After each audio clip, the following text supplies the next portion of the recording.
The views and opinions of the guests on the Wylener Show are those of the guests and are not necessarily the views and opinions of the hostess Wylener and or her co-host.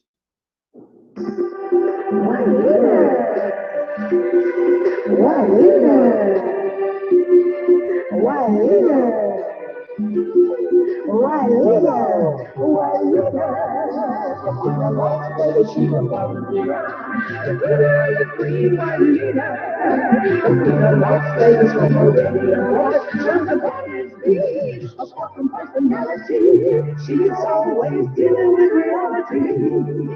With love, she embarks on songs of the heart. She knows that the song will make you play. Come on and find out what you need to know. Running is a golden road. Brother, miss the road. I'm not saying the one little show.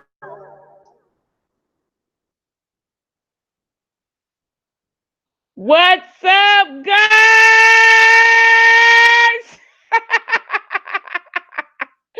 What's up, guys? What's up, guys? What's up, guys? What's going on, everybody? I'm excited to be back with you again today. Ooh, what is going to happen today if I tell you you better ask somebody?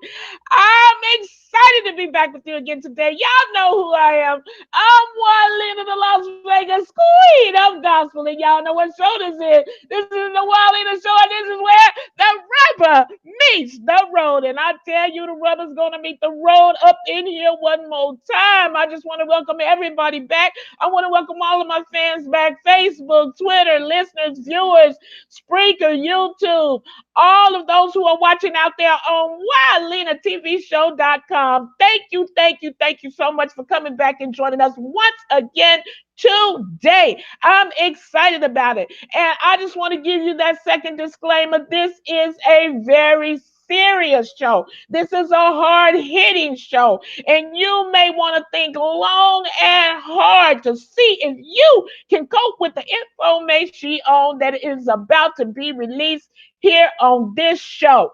I'm telling you right now, it's hard for you. You know, it might be hard for you to cope with it, but it is what it is. The Wylena Show is here to educate you, and I want you to realize that it's just for me to make the rubber meet the road, okay? And that's what I do. I bring it, okay? And some of you may not be able to deal with it nor accept this information, but just keep in mind, it's your decision, not mine for you. Okay, and today the topic is, this is part 2.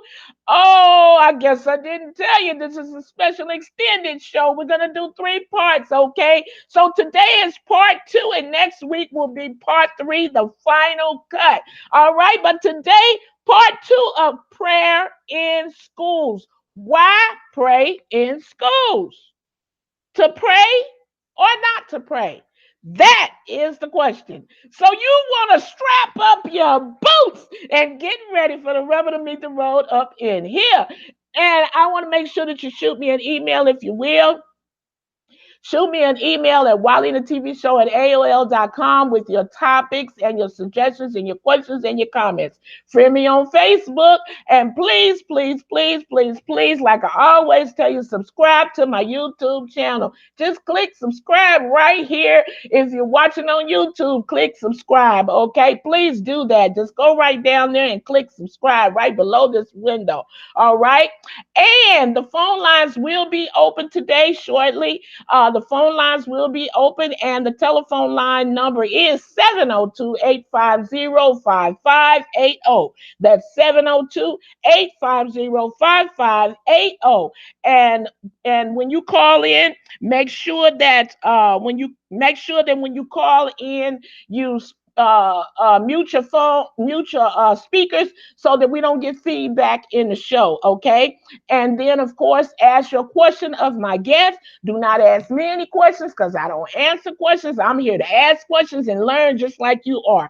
And, of course, like I always tell you, do not be rude, okay? Do not be rude. We do have the right to agree to disagree here on the Wylena Show without And you can definitely say, well, hey, I think you're wrong about that. I totally disagree with you. I'm sorry, but prove to me that what you're saying is true.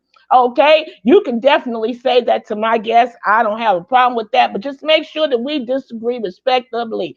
But if you call in here tripping and potato chipping, you know what I'm gonna do. I'm gonna introduce you to what I call a brand new click, and that's hang up the phone on you. Okay, and so listen, I'm excited. Oh, also, if you call in and you can't get through, just hang up and call back. All right. Don't leave a message because we're not checking messages. Just hang up and call back and keep trying until you get through. All right. Because once I tell you that the phone lines are open, they are open and you are able to, continue to call in. All right. So listen, I want to introduce my guest that I have with me today. Uh, Now, I want to say, you guys, it was really funny last week. Last week, I started out with three guests, okay? And then one of my guests came in about 40 minutes late. And, oh, yeah, he got a tongue lasher for being late to the Wiley show. But guess what? He's on time today. Matter of fact, he was early. But it just so happens now that today my other guest is not here. And so I have three guests with me right now as it stands. And if he shows up later, I might let him in. I don't know. We got to think about that thing. But we'll see. Okay. But right now I have three guests with me today, and I'm excited about them being here. And I have with me Andrew Shatkin, and I struggle with his last name. I'm not sure if it's Shatkin or Scatkin, but he's going to tell me exactly what it is. And then I also have Joe Rawlins. Andrew Scatkin is that of the Christian belief, quote unquote Christian belief, and Joe Rawlins is that of the atheist belief. And I also have Michael Wiseman, and Michael Wiseman is also that of the atheist belief. Now, my guest that is not with us is Bill Cummings, and he was that of the Christian belief. So if he's not here today, then that means that Mr. Andrew Scatkin will be the Christian representative for the show today from that particular point of view. And so, listen, I'm not going to go straight to the commercial, but what I am going to do is ask you guys, if you will, we really ask you to please contribute to the Wildina Show. It really helps us with the marketing of the show. It helps us to get the word out there and do what we have to do in order to let people know that the show exists and that you're on the show. And if you have a book, it helps us to get the word out about your book as well.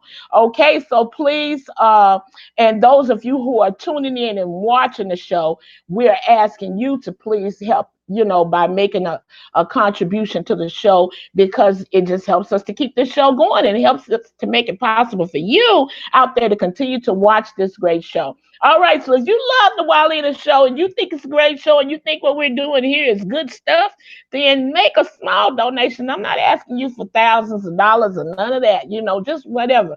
$5 is good. It will be helpful, $10, $20, little money like that. Just help us out, to do the marketing of the show. Okay. So listen, I have my guests with me, and I have got to bring them to the forefront. It's time for us to bust a move. And I want to first welcome back to the Wildina Show. And this gentleman has definitely been a previous guest on the show in the past. And we're talking about our one and only Christian representative right now, and that's Mr. Andrew Shatkin. Mr. Andrew Shatkin, welcome back to the Wildina Show. We are excited to have you here, and you can go ahead and talk to us, unmute your mic, and go ahead and talk to us if you will. It's good to have you here with us. Unmute your mic, please.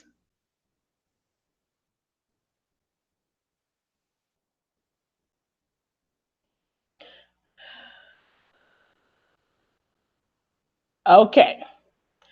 Okay, so let's go over here while he's getting his mic unmuted, and let's go over here to Joe Rawlins. Joe Rawlins is that of the atheist faith, and Andrew still has his mic muted, and we won't be able to hear him until he gets it unmuted. Okay, so listen, we have with us right now. We have with us Joe Rawlins, and Joe, I'm excited to have you. With me, and I'm excited that you are back. And I would like to welcome you back to the Wylena Show. Joe, how are you doing? I'm doing very well, Miss Wylena. It's always a pleasure to see your beautiful face. I will note that Andrew's having trouble with getting his mic unmuted, and that's interesting to me and a little poetic because in the lion's den in the Bible, it's the lions who have their mouths stopped up, but today it's the Christians. But no, we love... Right now in China. Okay, okay, listen, Joe, Joe, we gonna cut you off now. I'm gonna have you to mute your mic, Joe, because you're trying to make the rubber meet the road, Joe, and we're not ready for that to happen just yet. Okay, all right. So listen, Andrew, it looks like you've got your mic unmuted, Andrew. And we want to go ahead and welcome you back to the show, Andrew. How are you doing today? Also, you guys, if you would please tell my guests where you're chiming in from, I greatly appreciate that because there may be some people that's watching that wasn't watching last week or whatever. So make sure you tell them where you're chiming in from, please. Thank you, Andrew.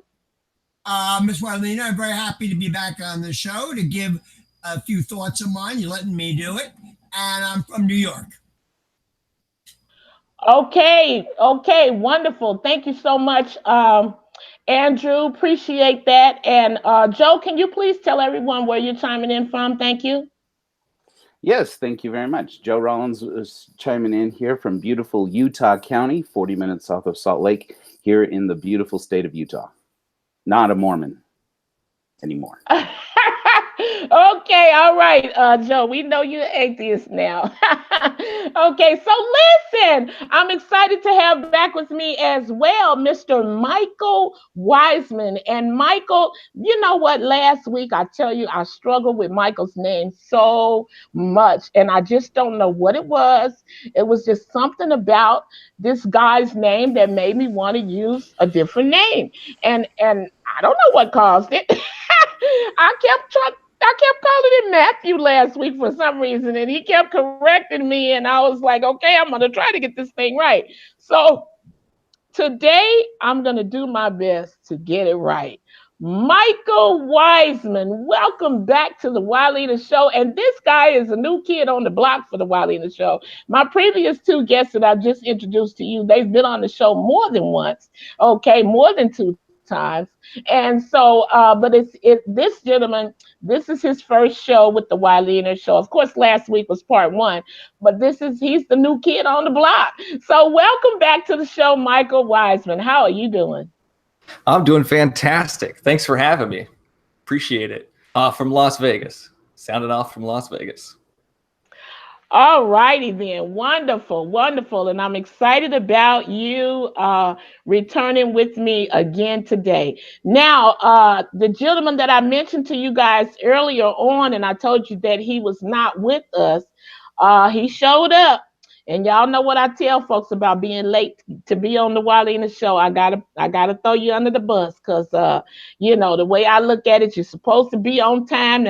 That's all. This talk show, you can't be late, but he's here. I just saw that he showed up, and I'm hoping that his reason for being late is just what I said about Andrew last week: technical difficulties. Anything else, I don't even want to hear about it. If it's not technical difficulties, just keep it to yourself and just say hello to the guests, to the viewers. Okay, so I want to welcome back to the show. Excited to see Bill Cummings. And Bill Cummings, they call him the Smiling Cowboy. And let's see what Bill has going on here. And hopefully Bill is ready to talk to us. Hi, Bill. How are you? I'm terrific. Sorry I had some technical difficulty, but it's over. I'm doing well. Thank you. Okay.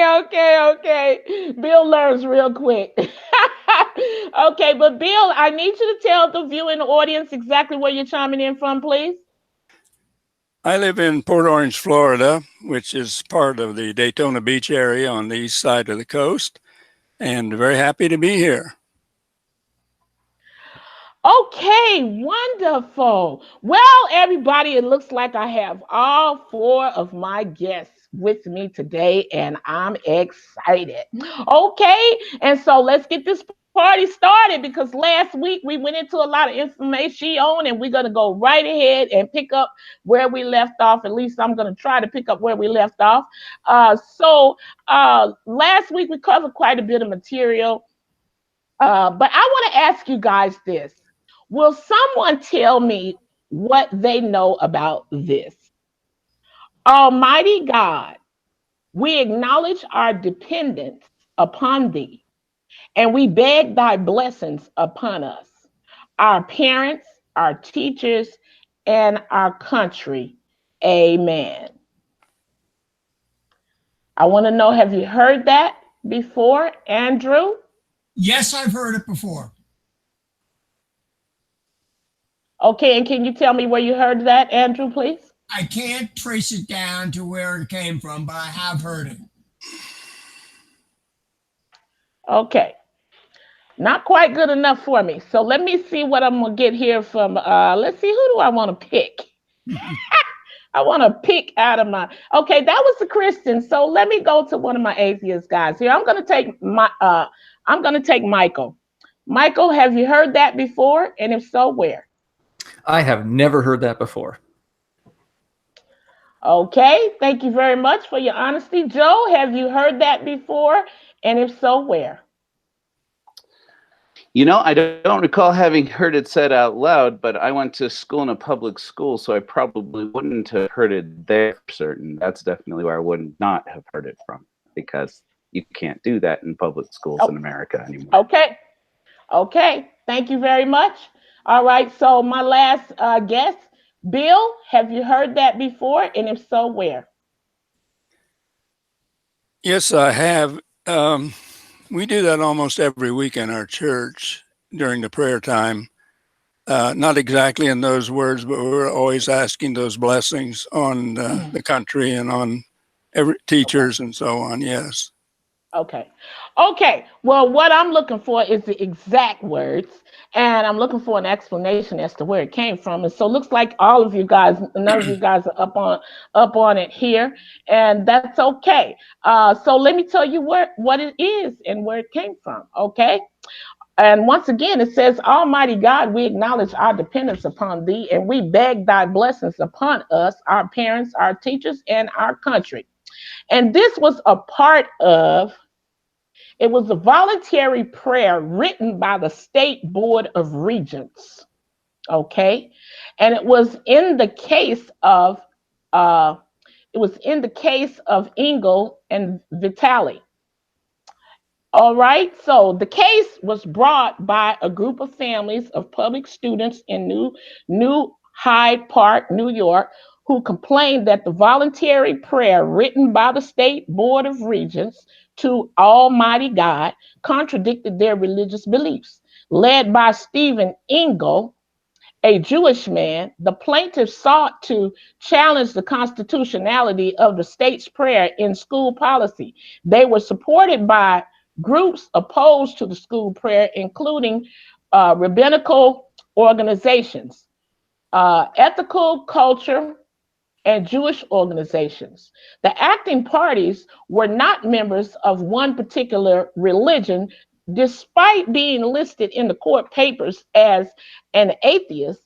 Plaintiff Lawrence Roth, R-O-T-H, later denied that and described himself as religious but uncomfortable with prayer.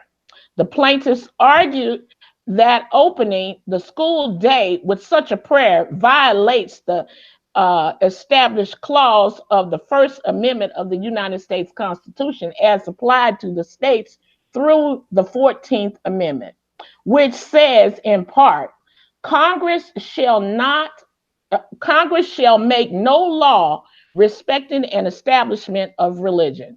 The governments of 22 states submitted an amicus curiae brief to the Supreme Court arguing affirmation of the New York Court of Appeals decision that upheld the constitutionality of the prayer. The American Jewish Committee, the Synagogue Council of America, and the American Ethical Union each submitted briefs urging the court to instead reverse and rule that the prayer was unconstitutional. So now you guys know what that prayer was, and in those exact words, not something that you pray somewhere else. And I know you guys, especially the Christian guys, you're probably thinking, oh yeah, that's a prayer that we pray in our church. But no, that wasn't it. That was the prayer that was written for schools many years ago. All right, got it, guys? All righty then, you got to learn something when you come on the Wylena Show. This is how I work over here. Okay, so listen, let's move on. And Joe, you know, and Andrew, you know too. Okay, so does anyone know about the Good News Clubs? The Good News Clubs. I'm going to go to Michael. Michael, do you know anything about the Good News Clubs? All I know is that they're an after-school religious program. I'm not really sure too much about them. Okay. What do you know, Joe, about the Good News Clubs? You know, I haven't heard of it referred to by that name. I couldn't say, okay, to be honest. Okay. Thank you. Bill, what do you know about the Good News Clubs? I have to confess, I don't think I ever have. Okay. All right. Thank you very much. Andrew, last one. Do you know anything about the Good News Clubs? I don't know anything by that term, but I know this much about the term. There is a very modern translation of the New Testament called Good News for Modern Man. That I know. I don't know the Good News Club. Okay. All right, you guys, here we go. The Good News Clubs. They hold Sunday school-like classes in some 3,200 public elementary schools. After school, Good News Clubs have grown from fewer than 17,000 participants in 2001 to more than 156,000 enrolled. And I would say that my guest Mike was the closest one to giving an answer to that. So Mike, you were close enough on point. Okay, you just didn't have all the details. All right. Okay, so let's move on. You guys take notes. I hope you're taking some notes here on the Wylena Show today, because looks like to me you guys are learning something here. All righty. Okay. So moving forward. All right, many would say that prayer is needed in the schools, especially today, due to the fact of so many school killings, drugs, bullying, racism, sexting, etc. What do you say about this, Bill? I'd have to agree. Without some morality to balance out the legal and ethical parts of our lives, we're missing one of our three pillars, which I call the three-legged milk stool. Give us instability. Without one of those pillars being taught, which in the olden times they used the McGuffey reader, basically was taken from the Bible.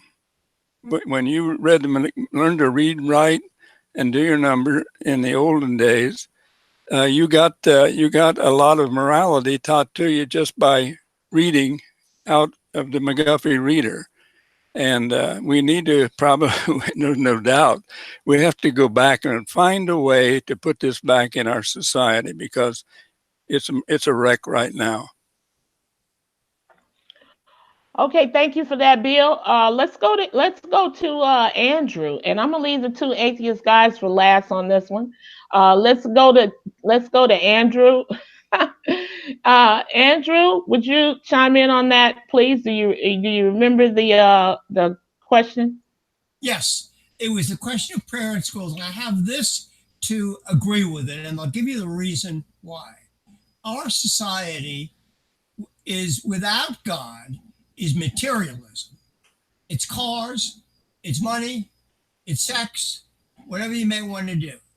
When you have those values imposed and taught to our youth, we are going to have a very, as Bill said, we will have a very confused population. And I'll say this, when you look at societies without prayer, without God, such as communism or fascism in Germany, you see what happens. It means the person is thrown about like a piece of trash and killed.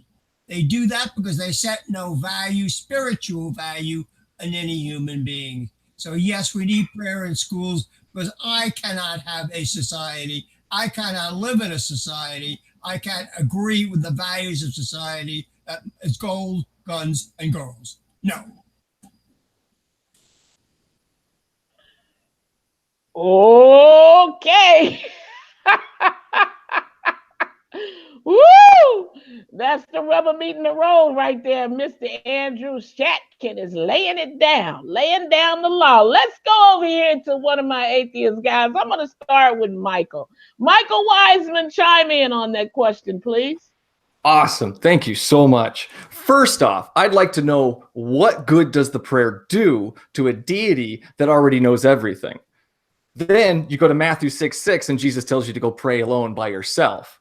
Secondly, if you think that prayer keeps them safe, or prayer keeps certain things out of the schools, that is ludicrous. Because April 2017, an anti-gay pastor in Florida was found guilty of molesting 2 kids. Is there prayer in church? Yes. In January 2012, a pastor was found guilty of 15 felony charges, including sexual assault against a child.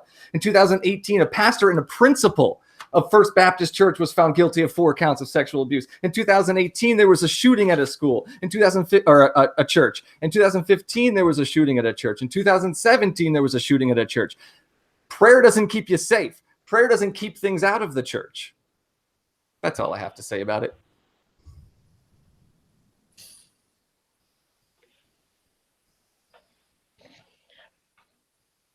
OMG. OMG. The rubber meets the road. You know, that's just sad. That is just sad. OMG. What is that saying for the people in the churches? Okay, let me go over here to Joe Rawlins. Uh-oh. I just don't know where we're going with this. Okay, Oh, Joe boy. Rawlins, chime in, please. Oh boy, okay, I got my teeth filed and we're ready to go into the lion's den. So I hear you. I was stunned like anybody else. Whoa, about what Michael just laid on us. I'm taking it from a bit of a different perspective. Anybody there at home, you got access to a little Google machine somewhere nearby. I highly recommend you look up Thomas Law. Easy to remember. It's law, just like a lawyer.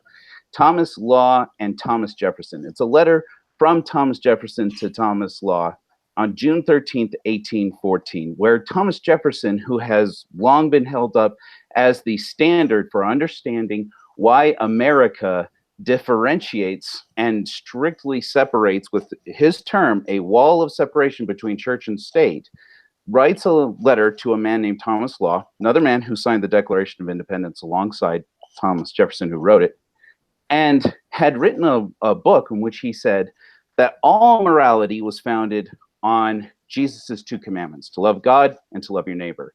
And Thomas Jefferson just takes his argument apart. So it's very well constructed, it's very interesting.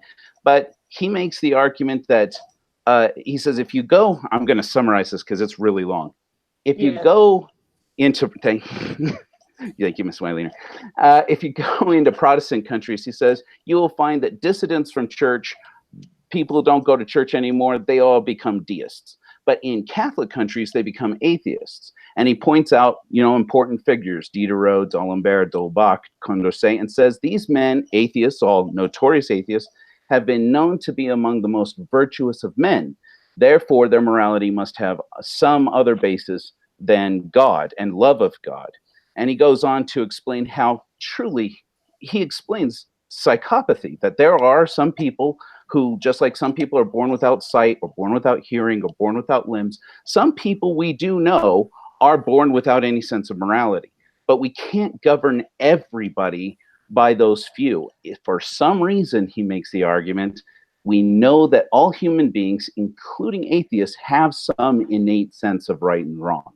So to say that, well, all human beings would be given to the darkest of their passions if they didn't have a prayer said at the opening of school service goes against the very man who coined the phrase endowed by their creator with certain inalienable rights. It just does not conform to reality.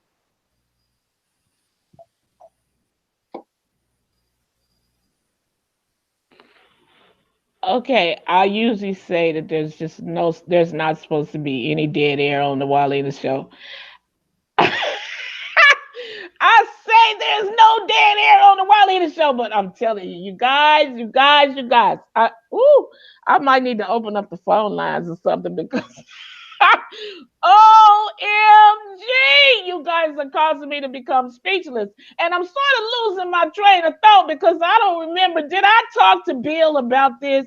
Did I give Bill the opportunity to chime in on this? And if I didn't, let me go over here to Bill because I don't know if I did or not. Bill, did I get you in on this or did I forget about you, man? Come and talk to me, Bill. Yes, you asked me the question. To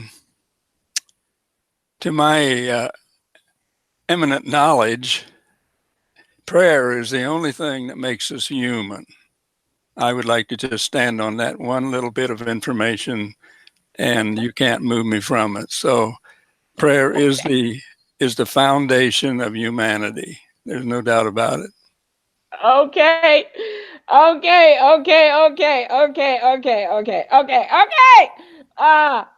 look, I'm gonna try to move on here. Ooh, the rubber meets the road on the Wildina show. If I have to just tell y'all that my own self, okay.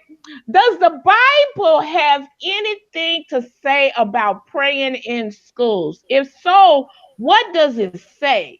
If not, then why do you feel the need to pray in school anyway? What do you feel it is going to help? Now, of course, this question is for my two Christian guests, okay? I'm not even going to come at the atheist guys with this one because this is really, I think this is leaning toward my Christian guests. So, once again, does the Bible have anything to say about praying in schools? If so, what does it say? If not, then why do you feel the need to pray in schools anyway? What do you feel is going to help? And I want to start with you, Andrew, please. The Bible, specifically Jesus, instructs and tells us and informs us to pray and how to pray. He tells us to pray constantly. Number one, he doesn't mention schools. Of course, maybe in his culture, there may not have been any schools particularly. I don't know. But so it may not have been the foremost in his mind because there may not have been too many schools around. But as I say, no, it doesn't talk about schools. But why do I think young people should be asked to pray? Wylena, our society is spiritually sick. It is full of pornographic images. It is full of recommending drugs. It is telling people to do that anything goes. It is telling you to do anything to buy your next car, to have a new girlfriend. These are the images. This is what our system tells our young people. If we are going to have them have those images and those thoughts infested and put in their minds without God and without prayer, as Bill said, you're going to turn out a very sorry set of human beings. Yes, there should be prayers in schools because prayer puts us, as Bill said, it makes us and enables us to be fully grown up and human, and for better want of a word, evolved into something that we're capable of, rather than some kind of person who just wants to go home and drink and get a new girlfriend. I don't think that's good. Okay. That's it. Okay, thank you.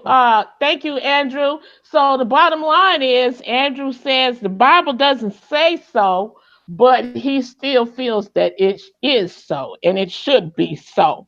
And I'm going to go to Bill, and then I'm going to go ahead and let I'm gonna go ahead and let one of my atheists chime in on that, just one of them. Okay, but let's see what Bill has to say. Bill, you know what the question is. I can ask it again just to be safe. Okay, does the Bible have anything to say about praying in schools? And if so, what does it say? If not, then why do you feel the need to pray in schools anyway? What do you feel it's going to help? Bill, we need to know. Okay, that's a good question. I love that one. No, there's no mention of schools, even in the Constitution that I know of. My granddaddy homesteaded in Ohio, and the first thing they did after they settled a community was to put their children in their kitchen and start teaching them. Now, in Jesus' time, they did that in the synagogue and the home. They soon found that 12 parents teaching 12 individual kids was not efficient. It was much more efficient to get a teacher to teach 12 children all at one time. So efficiency led them to build a small building where I grew up. And it was all private money. There was no government involved, but it was based strictly on the Protestant heritage that we came over here to this country with. Actually, we allowed to teach that King James Bible up until the 1960s. Now, since it was formed just for a matter of efficiency, it doesn't mean that we should not be teaching our children the 3 R's, right? Read, writing, and arithmetic, along with their moral values. So the schools come basically out of efficiency of operation. Eventually the township got involved and they helped build a big school. And eventually we wound up with a maze right now with no direction. As far as I'm concerned, they can do away with the whole thing, go back to the one-room school. I think we'd be better off. Okay, Bill. Okay, and let me make a correction there, Bill. At least it's a correction on my opinion. In my opinion, it's 2 R's and an A. Because I mean, you said 3 R's. You said reading, writing, and arithmetic, but I thought arithmetic started with an A. So you can correct me later if I'm wrong. But anyway, listen, we have a call on the line, so we're gonna get to the one of my atheist guys want to chime in on it. We're gonna get to the atheist guy in just a minute. But listen, everybody, the phone line is open. The phone line is open 702-850-5580. That's 702-850-5580. And if you feel that you want to call in and make a comment or a suggestion or ask a question of any one of my 4 guests, more power to you. The phone line is open. And let's see what the caller has to say. Hello, caller. How are you? All right. How are you? Absolutely marvelous. And thank you for asking. Will you state your name and where you're calling from, please? This is Elder Miller from North Carolina. Yeah, Elder Miller, just a regular caller, I swear.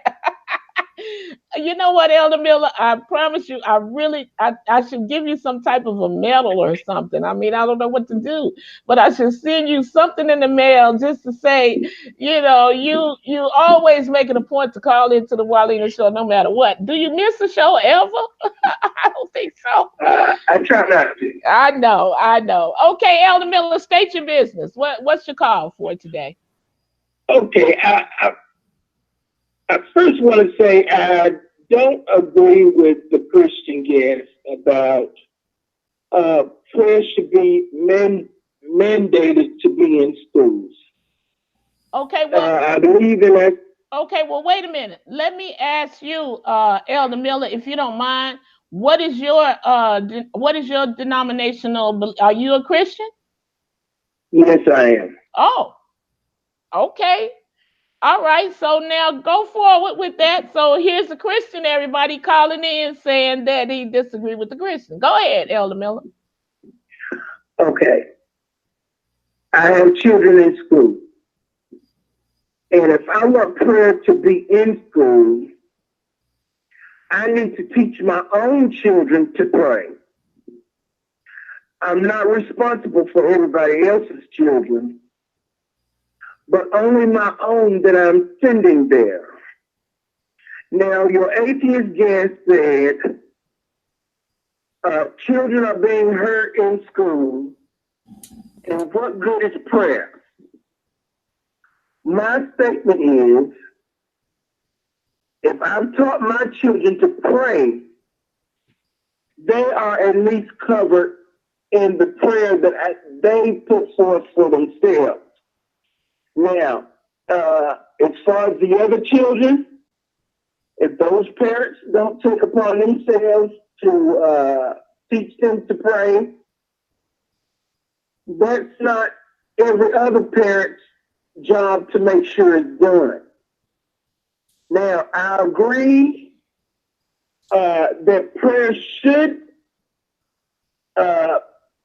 be in school somewhere, but it should not be mandated. It should be taught by each home, each parent, and it should be enjoyed by any child that has been taught so. They don't actually need a moment of silence, because anytime that they decide to pray, nobody can tell whether they're praying or not if they're taught to do their own prayer at their own quiet moment. So, as far as your show, it is hard-hitting. But if the Christian world wants to impress somebody, teach your own children to pray, because the Bible says, save yourself from this untoward generation. Don't be busybody in other men's matters. Save yourself. Save your children, teaching them to observe all things. Miss Wallina, I appreciate your show. I appreciate your guest.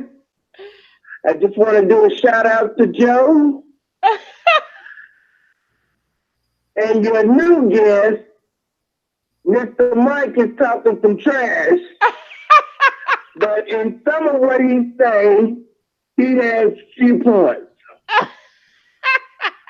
And to your Christian guest, y'all gonna have to do a little better, because them brothers was talking some trash to y'all. Okay. But God bless.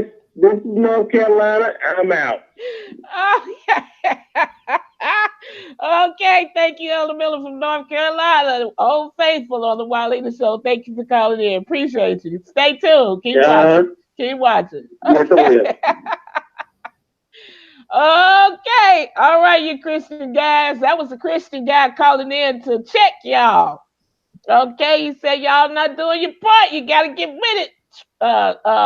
Crank up your engines there over there, to Christian fellows. So look, one of my atheist guys just want to chime in on this, and I'm gonna go and let him, because he over there inching in his seat. He got ants in his pants or something. I don't know what's going on, but he really wants to chime in on this. So I'm gonna let him. Go ahead on, Michael Wiseman. Thank you very much. I appreciate it. First off, I'd just like to say that the Bible does say stuff about praying in schools because it leaves the school out. In Matthew 6:6, it says that to pray at home with your door closed, and then God will give you special gifts. So don't pray in school. Don't pray in church. Don't pray in the courtroom. Don't pray at your son's soccer game. You don't need to. Jesus says to pray in your closet. That being said, the caller's question was very interesting. So what he's saying is if you teach your own kids to pray, that his God will protect them, but not the other kids. If the other kids don't pray, then he's not going to protect them. How is this a loving deity? And how is that an awesome thing? And then how do you know that these molested and shot up children did not get prayed over? How do you know that? I'm sure that their mothers cared about them. I'm sure that the pastor of the church cared about them. I'm sure somebody prayed over them. There was a lot of people there.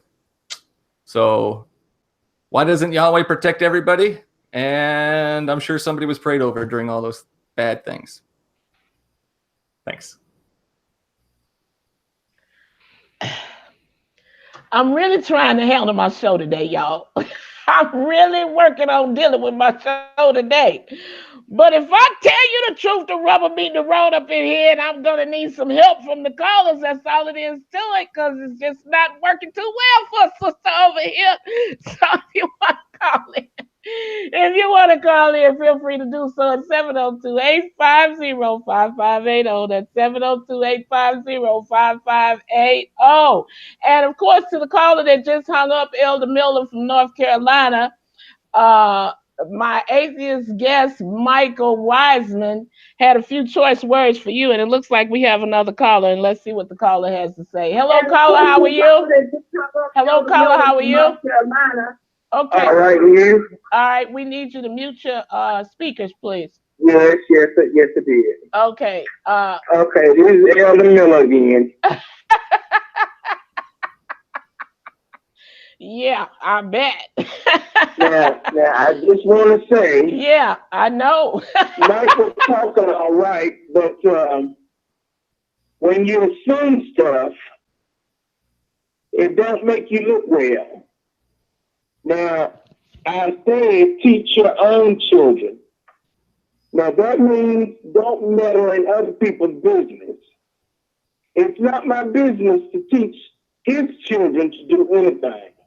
It is my business to teach my children. So I'm going to be teaching my children that it's good for them to pray, whether it's in the closet, whether it's in the toilet, whether it's in the kitchen, or in the church.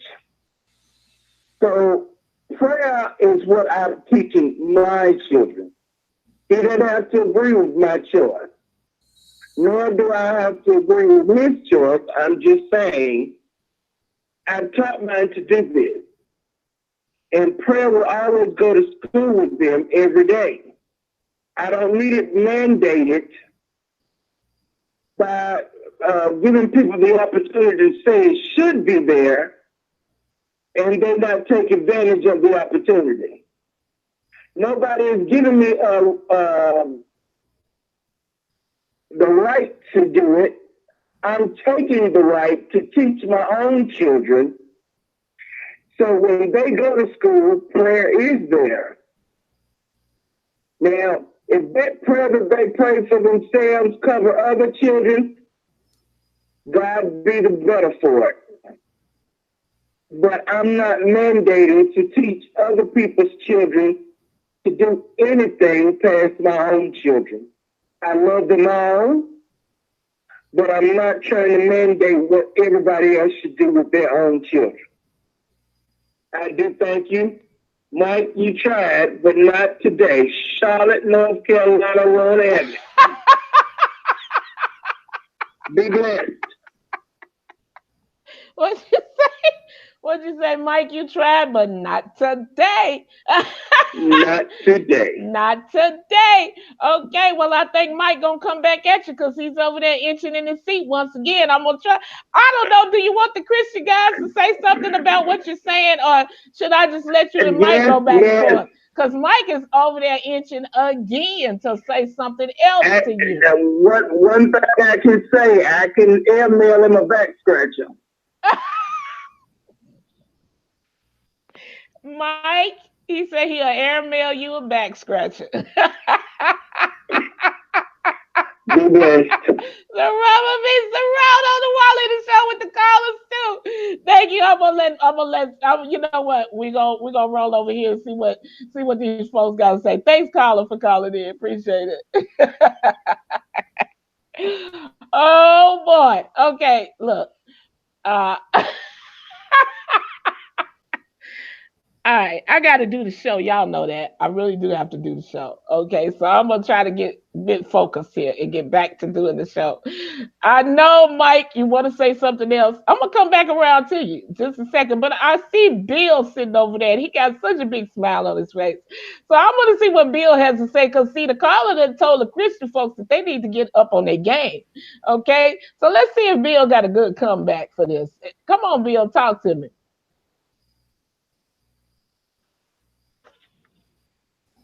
No, I tell you that. Now, what happens to someone like me who grew up in a Christian community, a Christian family, but never went to church, never learned to pray? My parents didn't pay any attention to it. But some Gideon gave me a Bible in the senior class of my high school. I put it in my car in the glove compartment. And when I was looking for something to do, when I opened it up, read 3 scriptures, and then I said, God, if this is true, show me what it means. And he showed up. So I said my first prayer, and he showed up. And I mean, he showed up in a very powerful way, changed my life forever. I've never, ever doubted who he is, where he is, or what he is. But I did become a Christian. I became a teacher, a leader. I went to seminary for a Methodist church. I preach all the time for the Stonecroft Ministries, which is worldwide right now. And I'm writing my 6th book basically about my faith. They're all nonfiction. And my 6th one is going to be a tail spinner, because God keeps giving me more information about how this thing really works and how simple it is. God's very simple. Okay, listen, Bill, I want to ask you one quick question, and then I'm going to go to Andrew and give Andrew a chance to chime in on this. When you say God showed up, what do you mean by that? How did God show up? Okay. I was sitting there in my car reading this little Gideon Bible about the size of your pocket. And I read those 3 scriptures about where you get wisdom, where you get knowledge, and what happens if you pray. I said, I've been missing something here. What would happen if I prayed? So I did. Instantly, I felt like I was not alone in that car. I was lifted so high in the air that all the people down there looked like sand on a beach. And when I realized, when he spoke to me then, he said, Bill, I've been waiting for you. I couldn't hold myself back, knowing that out of all these millions of people, he knew my name. He was there. He'd been waiting on me. And I couldn't stop the sobbing and the tears for some time. I don't know how long I sat there with that little Bible. But I knew that it was real.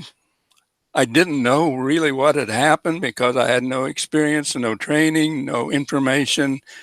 But there wasn't any doubt ever in my mind that he showed up when I said my very first, I think it was 10 words. God, if this is true, show me what it means. That's all I said. And that was it. Okay. I mean, I could ask more questions about that, but I'm going to leave it alone, because we're going to be running out of time here in a minute. I want to give Andrew, thanks for sharing that story, Bill. I want to give Andrew the opportunity to chime in. Please, Andrew, chime in on what the caller said about, teaching your kids how to pray on their own and blah, blah, blah. All the stuff the caller had to say. Chime in, would you please, Andrew? The point of school prayer is the society taking that extent of responsibility to engage in some kind of formation for our kids. As I said to you, Wilener, you're a grown person. You know what this system tells these kids.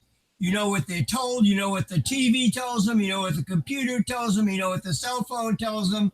I'm sorry, our society has some responsibility to put them in touch with God, because it is only through God that we, in my opinion, we can be formed as human beings in a positive way. Okay, Andrew. Andrew, you can leave me out of that.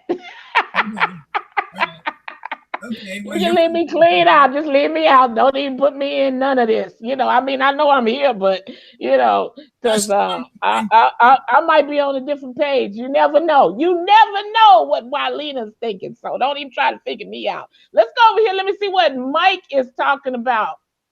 Mike, is that your name? Michael Wiseman. I'm trying to get it right this time around. I really don't want to mess up like I did last week. Michael Wiseman.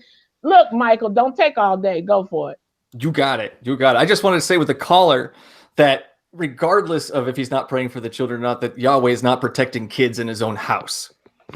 There's that. And also the prayer is still pointless because God knows everything.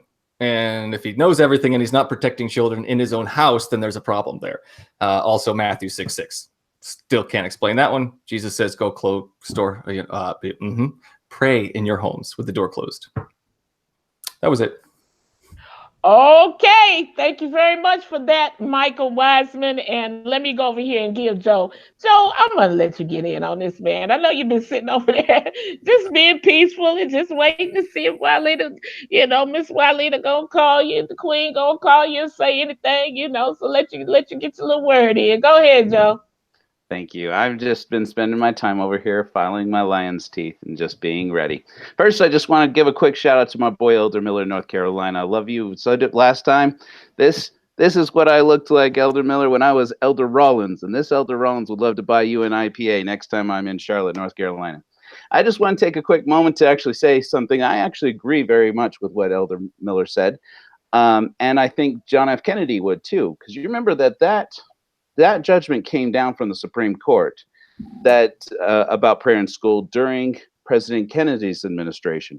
And President Kennedy actually made a statement in which he basically said what Brother Miller said, in which he said, look, some people will agree, some people will disagree with the Supreme Court's decision. He said, but what's important to me, you remember that for all his misgivings, John F. Kennedy was a Christian. And he said, for me, I think that we need to pray with our own children. And I don't see any problem with that in anybody's own personal house. And I think the Supreme Court decision doesn't hurt anybody's right to practice the free expression of their religion. And even in the decision that was made in the West Side Community Schools versus Mergers in 1990, where students it was decided that a public school couldn't prohibit students from praying in meetings that were held after hours. So I think that the wall of separation between church and state, as James Madison said, protects both the purity of the church and of the state. Okay. I had more. Yeah, you know what, you guys, I swear y'all get ahead of me just as sure as my name is Wylena, the Las Vegas Queen of Gospel. The next question was, would you say school prayer violates the separation of church and state?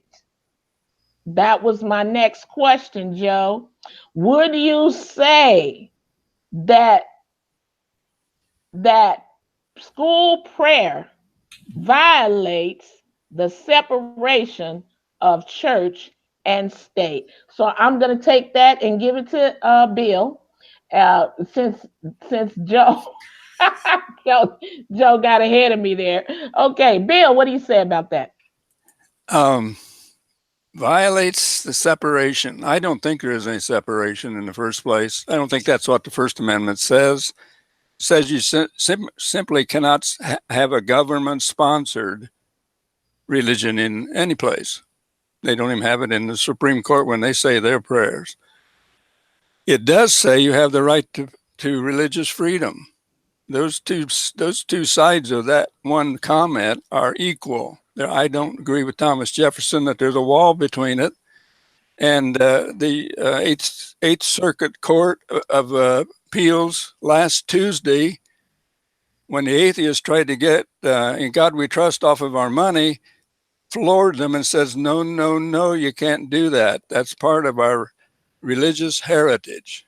And our heritage was based on the Protestant faith coming over here and having freedom. That's all it is. We had it for almost 200 years, even in the schools. Okay. Okay. Let me go to Andrew. Andrew, the question is, would you say that school prayer violates separation of church and state? Andrew? The Constitution says very specifically that we are not to have an established religion or an established church.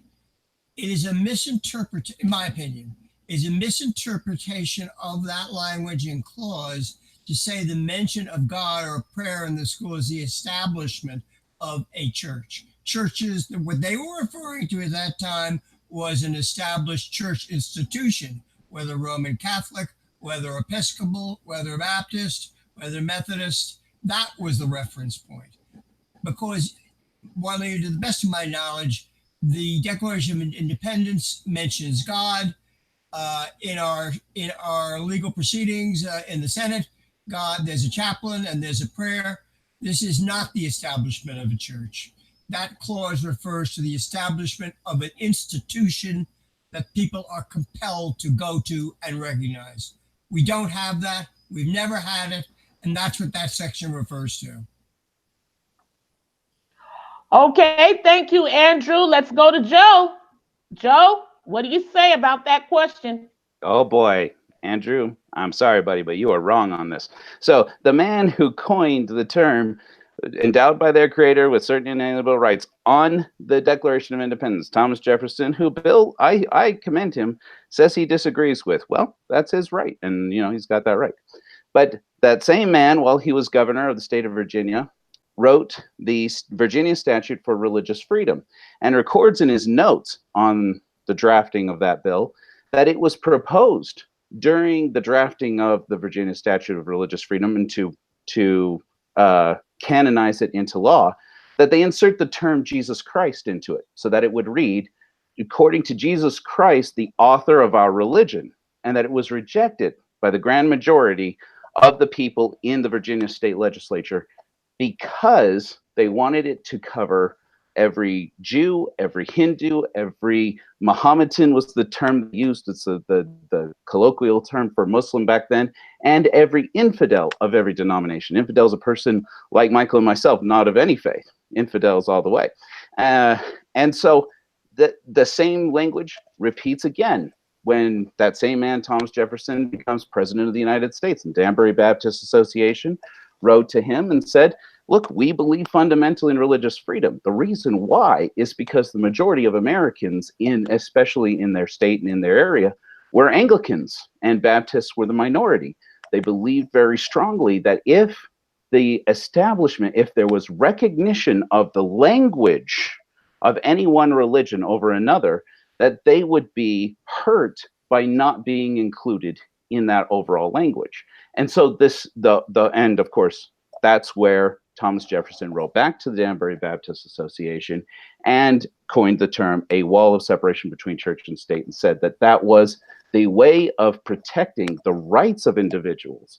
It absolutely in no way violates the rights of any individual to prohibit any church-sponsored, tax-paid-for school from putting one religious ideal over another by sponsoring prayer in schools. So I will conclude, because I can see you, Miss Wayliner, you want to play me off here, but I'm just going to say the best thing that is in the interest of our kids, I'm a parent too, and I don't have any problem with you praying with your kids or anybody else praying with their kids.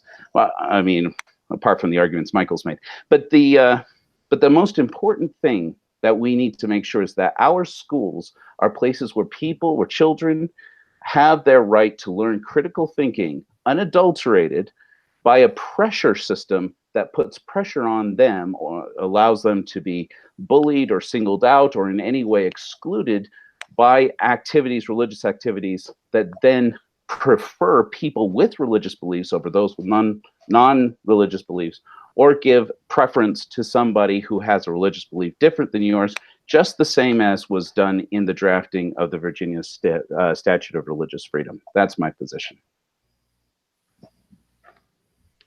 Well, Joe, that was a deep position.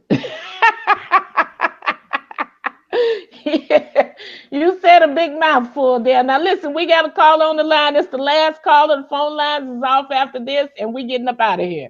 Okay, that's it. That's all. We'll be back next week with the final cut, part 3. All right, let's see what the caller has to say. Hello, caller. How are you? All right, this is Elder Miller once again. Okay, we got a fight going on here between Elder Miller and who? What you got to say, Elder Miller? Listen, this is a question about the statement Mike made about people praying at home in their closet.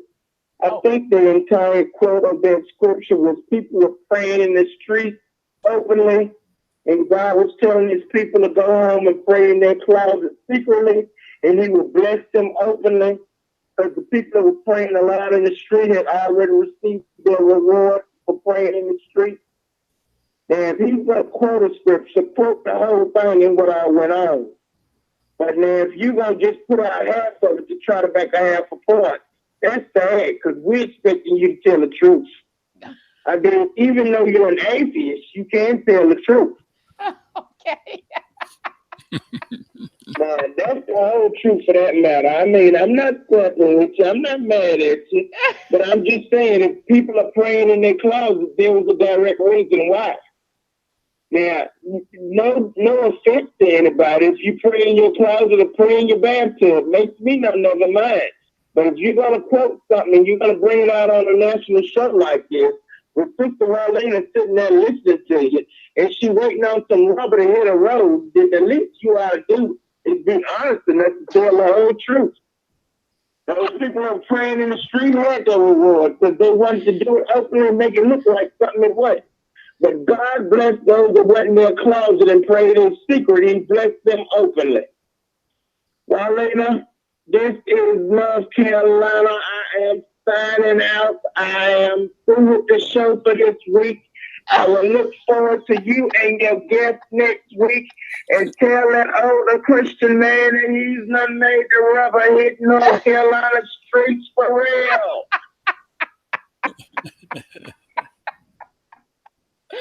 All right. All right, North Carolina out. Thank you, North Carolina. All right. All right, you guys. Listen, guys, I tell you, look, Michael, you can dance over there. You can turn cartwheels. You can turn flips. You can go inside out, whatever you want to do. But we get ready to get up out of here. That's all it is to it. We gotta close this thing out, okay? And so I just want to thank all of our guests for coming and joining in with me today. You know what? I will at least give you guys 1 minute to give a closing thought today. Just 1 minute. 1 minute. That's it. That's all you're gonna get. I might not even give you the whole minute. I'm gonna go down the line to each one of you. 1 minute closing thought quickly. Andrew, what you got to say at the end of the show today? Go. There was a mention and a criticism of pastors of being sex abusers and sinners. Yes, it is quite clear that the wages of sin are death, and all men have sinned, including me, including my colleagues. Big news that a pastor sins. Number one. Number two, my colleague says that the Establishment Clause doesn't refer to a church. Virginia had an established Anglican church. New York had an established Anglican church. There was an established Congregational church at one point in New England. That was what those had reference to. And you'll note that the reference to God and prayer to a God is not the establishment of a religion. No way. Okay, thank you, Andrew. Joe, you next. Go. Well, I certainly hope that there are different grades of sin if we're all going to confess to being sinners. But yeah, we'll certainly hope those pastors are a different kind. So this is how I'll make use of my minute. Compulsory and/or voluntary prayer in public schools is un-American, and it is harmful to students. What maximizes the well-being of children? To be exposed to critical thinking in a neutral environment where religion doesn't separate them from their peers. What harms children? Indoctrination into dogmatism that separates them from their peers and convinces them that there are religious ideas that are supreme and unchallengeable. And that's my opinion. I think that Jefferson's separation of church and state was cited in multiple cases where these situations were brought up before the Supreme Court, whether you're talking about Vitale versus Ingalls or whether you're talking about Everson versus the Board of Education, Abington School District versus Shemp, etc.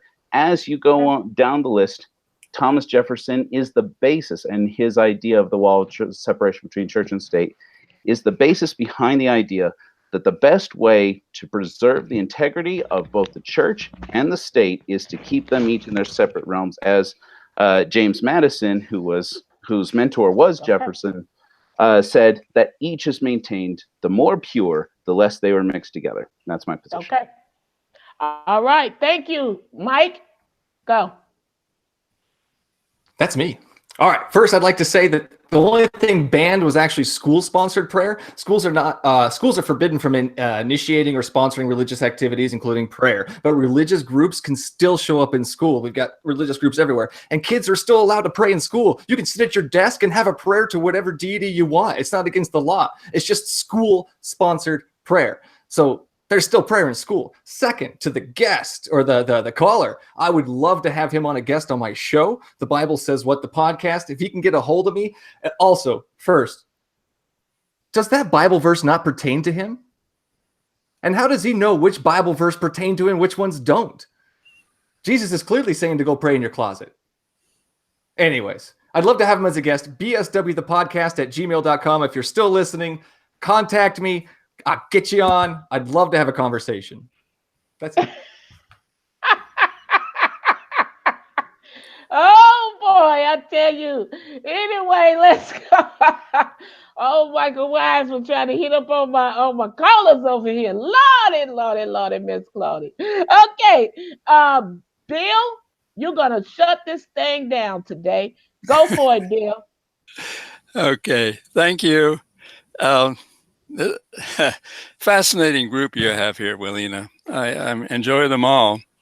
The thoughts that come to my mind are what would have happened if somebody hadn't reached out in a public school and the Gideons in this case, laid a Bible on my desk. What would have happened to me? I had 4 brothers and none of that ever happened to them. I don't know if they got a Bible or not. If they did, they apparently didn't read it, because the minute I read it, I was brought into God's kingdom. I do know this: God knows everybody's name, and he's waiting for you to pray. That's what I know.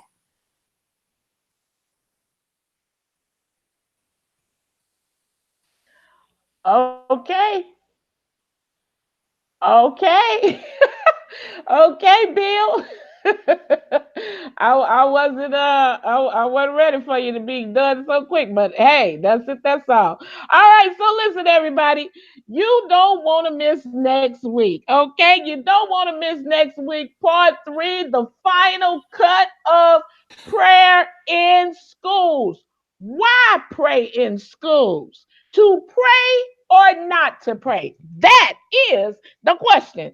And we will have the same guests too, for the total of 4 guests, atheist versus Christian, yet another discussion. And that is going to be off the chain one more time. You don't want to miss next week's Cummins show coming up. Yes, it will be off the chain. And I just want to say thank you once again to Michael Wiseman. Oh yeah, I got that right. Michael Wiseman. I had to say it twice just to make sure. Okay, Michael Wiseman, the Bible says what? podcast. And William Cummings, okay, better known as Bill the Smiling Cowboy, and Andrew Shatkin and Joe Rawlins, two renowned authors. And y'all need to please visit my website and click on their books and on their front page, on the front page of my website, and you will see the links of these guys and their books, and go visit them and see what they're talking about outside of the Wileena show. Okay, well, you know what? Y'all know what I always say: study for yourself. You owe it to you to study for yourself. Don't wait for the person up front to tell you everything you think you need to know. Get in them books, get on the encyclopedia, get in the internet, get on in the Bible, Quran, Apocrypha, whatever you use, the Torah, I don't care. But you need to study for yourself. You owe it to you to study for yourself. Okay? Y'all know who I am. I'm Wileena, the Las Vegas queen of gospel, and y'all know what show this is. This is the Wileena show, and this is where the rubber, the rubber meets the road. We'll see you next week.